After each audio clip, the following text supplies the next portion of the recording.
রমাজান মাসে দুটি সময়ে আল্লাহ তাআলা বান্দার দোয়াকে কবুল করে। বলেন তো কয়টা সময়? দুইটা।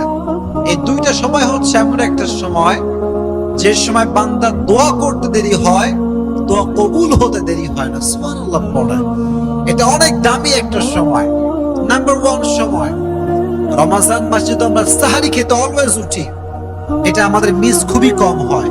তো যেহেতু আমরা সাহারি খেতে উঠে গিয়েছি, আমরা ট্রাই করব ওযু করে তাহাজ্জুদটা পড়ার জন্য। বেশি না, আপনি 2 রাকাত পড়েন বা 4 রাকাত পড়েন বা 6 রাকাত পড়েন, যা হয় কিন্তু পড়েন। রমাজান মাসে তাহাজ্জুদের যায় নামাজে যখন কেউ চায় রবের কাছে, আল্লাহ এইটা চাই, গাড়ি চাই, বাড়ি চাই, হেদায়েত চাই, এইটা চাই, ওইটা চাই, বান্দা চাইতে দেরি হয়, আল্লাহ কবুল করতে দেরি হয় না। মন খুলে পড়েন সুবহানাল্লাহ। এজন্য 1 নাম্বার, আমরা তাহাজ্জুদটা মিস করব না। তাহাজ্জুদের সময় আল্লাহর কাছে বারবার আমাদের চাওয়া পাওয়াগুলো আমরা চাইতে থাকবো। রাজি আছেন তো ইনশাআল্লাহ? তো 1 নাম্বার তাহাজ্জুদের সময়। কোন সময়? তাহাজ্জুদের সময়।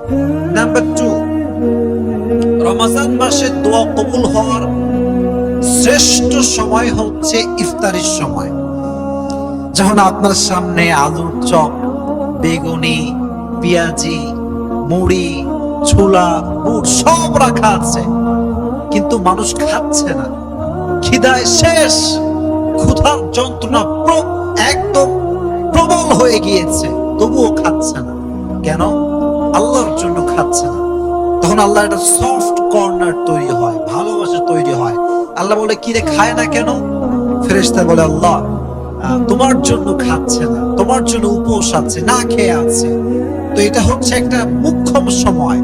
ইফতারির সামনে রেখে যে বান্দা দোয়া করতে পারে, তার দোয়া আরশে আজিমে গিয়ে নক করে, সুবহানাল্লাহ পড়ে।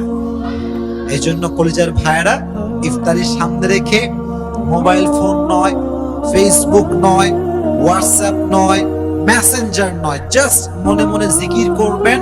আর জাস্ট ইফতারের কিছুক্ষণ পূর্বে দুটো হাত তুলে রবের কাছে দোয়া করবেন।